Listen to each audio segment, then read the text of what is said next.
तो हेलो दोस्तों, एक बार फिर से स्वागत है आपका ब्लॉग में। और इस वक्त मैं हूं प्रयागराज इलाहाबाद में और ये सेकंड ब्लॉग है मेरा प्रयागराज इलाहाबाद का। यानी कि आज मैं आया हूं खुसरो बाग में और इस वक्त खुसरो बाग में बैठा हूं और वाले गेट से हम अंदर आए थे। दिखाता हूं आपको। इस वाले गेट से हम अंदर आए थे और इस वक्त अब हम लोग, मेरे साथ है हिमांशु जो कि मेरे दोस्त हैं, और यहाँ पर हम एक्चुअली जॉब कर रहे हैं। जॉब के साथ अपना ब्लॉग तो जारी है ही। तो मैं तो उत्तराखंड से हूँ, तो हिमांशु भी उत्तराखंड से। तो आज हम दोनों का ऑफ था, तो हमने कहा क्यों ना एक वीडियो बनाया जाए। तो अभी यहाँ पे जाएंगे और खुसरो बाग को आपको दिखाएंगे, क्योंकि कभी भी आप प्रयागराज आए तो कंपनी गार्डन, खुसरो बाग, संगम, कुछ चीज़ें होती है हर एक शहर में जहाँ आप घूम सकते हैं। तो उन्हीं में से एक है। और चलिए फिर शुरू करते हैं आपके साथ आज का ब्लॉग। तो इस वक्त हम यहाँ पे हैं और ये पूरा आप मैप देख सकते हैं। पूरे गार्डन का मैप बनाया गया है। बेसिकली यहाँ पे टॉम ऑफ सुल्तान खुसरो, जिसको भी हम थोड़ी देर में देखेंगे, और टॉम ऑफ निसार बेगम और टॉम ऑफ शाह बेगम का है। तो अभी हम देखेंगे, ये तो मैप है। चलिए फिर मिलते हैं आपसे आगे।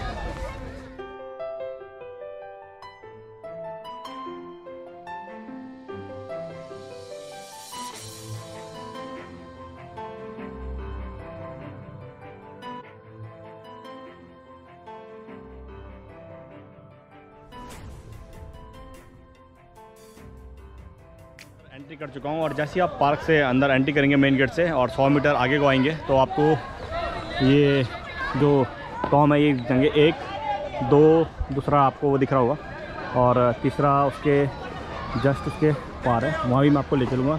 तो सबसे पहले आप ये देखिए, ये है खुसरो का टॉम, और उसके बाद जो बीच वाला है वो है उनकी जो बहन थी निसार बेगम का, और जो लास्ट वाला है वो उनकी मॉम का, शाह बेगम का। तो जस्ट आपको करीब से दिखाता हूँ।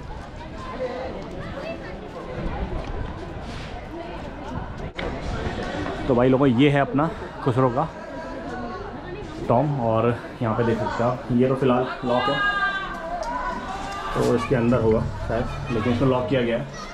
खाली हम लोगों के लिए ऐसे छोड़ दिया गया। आप बाहर से देख सकते हैं इसको, देखिए आप।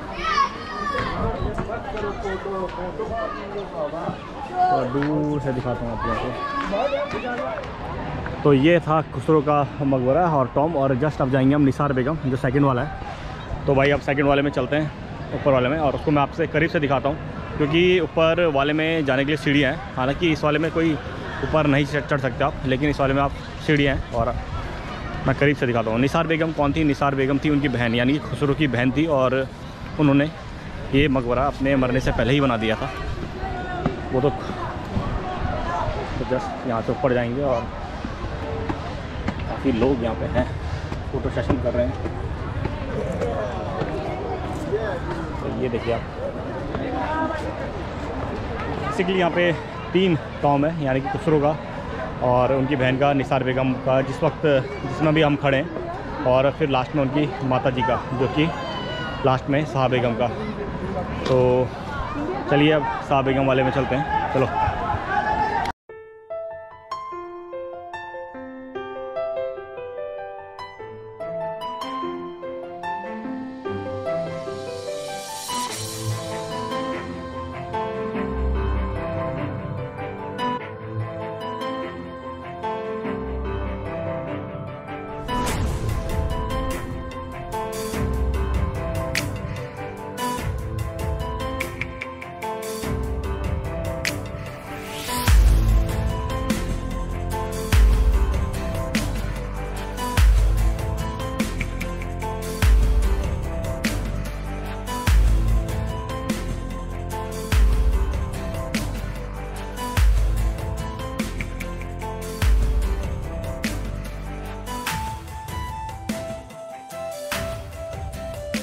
और अब जो तीसरा मकबरा है, यानी तीसरा टॉम है, वो जस्ट मेरे पीछे आप देख रहे होंगे, वो है शाह बेगम का, जो कि माँ थी खुसरो की।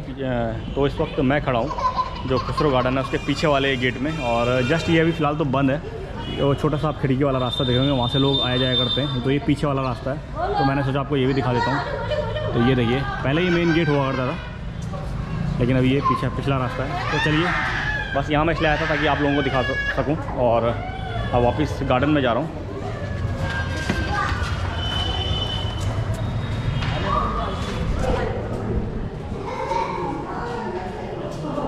तो भाई ये पिछला गेट था जो मैंने आपको दिखाया, खास तौर से बस यही है। और बाकी मैंने आपको जो टाउन थे यहाँ पे 3 मेन जो गार्डन तो ब्यूटीफुल है ही, लेकिन गार्डन का जो इतिहास है वो मैं आपको बताता हूँ।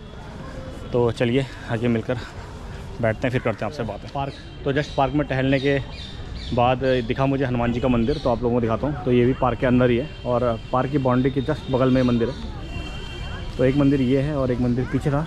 तो क्योंकि खुसरो के नाम पे ये बाग है, तो खुसरो बाग का इतिहास कुछ इस प्रकार से है। तो जो खुसरो थे वो अकबर के पोते थे और जहांगीर के बेटे। तो जो जहांगीर थे यानी कि जो सलीम के नाम से भी उनको हम हिस्ट्री में जानते हैं, तो वो राजगद्दी संभालने लायक नहीं थे, अकबर ये समझते थे। तो वो चाहते थे कि उनका पोता जो खुसरो थे वो राजगद्दी संभाले, लेकिन जहांगीर को बिल्कुल भी पसंद नहीं था कि मेरे होते हुए मेरा बेटा इस गद्दी को संभाले। इसलिए उन्होंने क्या हुआ, अपने आप को राजा घोषित कर लिया जहांगीर ने। और जब जहांगीर ने अकबर से थोड़ा विद्रोह करके अपने आप को राजा घोषित किया, तो उसके बाद खुसरो को ये बात बिल्कुल पसंद नहीं आई और खुसरो ने भी जहांगीर के साथ विद्रोह कर दिया। लेकिन उस विद्रोह में जहांगीर जीत गए उनसे, और उसके बाद उन्होंने, जब खुसरो ने उनसे विद्रोह किया था, तो उसके बाद उन्होंने खुसरो को यहाँ कैद कर दिया।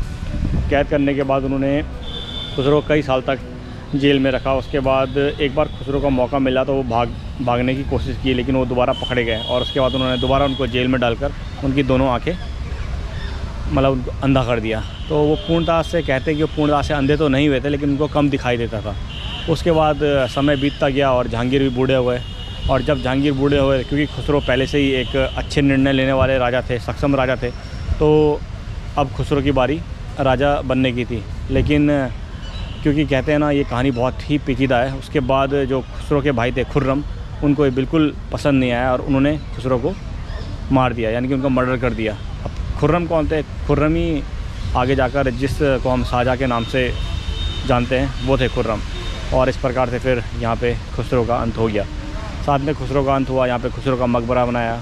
जो उनकी माँ थी उनका भी मकबरा बनाया यहाँ पे, और साथ में उनकी बहन, उनका भी यहाँ पे मकबरा बनाया गया था। तो ये कुछ इस प्रकार खुसरो बाग का इतिहास था। फाइनली आप लोगों को सब कुछ दिखाने के बाद अब हम जा रहे हैं अपने घर, यानी कि जहाँ हम रहते हैं पार्क से। और बस होपफुली आपको ये ब्लॉग पसंद आया होगा, तो भाई वीडियो को लाइक कर देना, सब्सक्राइब कर देना चैनल को, और मिलते हैं आपसे फिर नेक्स्ट ब्लॉग में, जो कि होगा संगम का।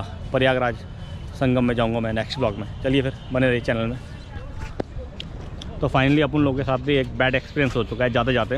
वैसे वीडियो में पहले ही ख़त्म करता, लेकिन एक्सपीरियंस बताना जरूरी है आपको। देखो ये अमरूद के पेड़ है ना, तो जस्ट बहुत सारे अमरूद के पेड़ लगे हुए हैं और इलाहाबाद में अमरूद लगा भी है। तो हमने कहा चलो भाई अमरूद तोड़ लेते हैं। तो मेरे दोस्त हिमांशु ने 2 अमरूद तोड़े, और अमरूद तोड़ने के बाद वहाँ पे अंकल पे बगल में आंटी थी, हमसे 40 रुपये पेटीएम ले लिया। बोला कि यार नहीं, तुम अमरूद नहीं तोड़ सकते यहाँ पे। ठीक है, उनका जन्म हमने पढ़ा भी नहीं था यहाँ पे अमरूद नहीं तोड़ सकते। तो भाई यही बैड एक्सपीरियंस है। लेकिन मैंने उनको रिक्वेस्ट की कि आंटी हमारे पास नहीं है पैसे, सॉरी अगली बार गलती नहीं करेंगे। लेकिन वो मानी नहीं, बोला आपको 40 रुपीज़ तो पेटीएम देने ही पड़ेंगे। और ठीक है यार, अब गलती हो गई थी, और दूसरे शहर में ज़्यादा जानकारी भी नहीं है। मैंने बहुत सारी रिक्वेस्ट की आंटी से, वो मानी नहीं आंटी, तो 40 रुपये दे दिए। चलिए कोई दिक्कत नहीं है, लेकिन अगली बार से आप आए तो थोड़ा ध्यान रखिए, ठीक है। तो अमरूद मत तोड़िए, आप कोई भी फल नहीं तोड़िए यहाँ पे, घूमिए पार्क में, और या ना आपको फिर डेबिट पड़ जाएगा। चलिए फिर मिलते हैं आपसे आगे।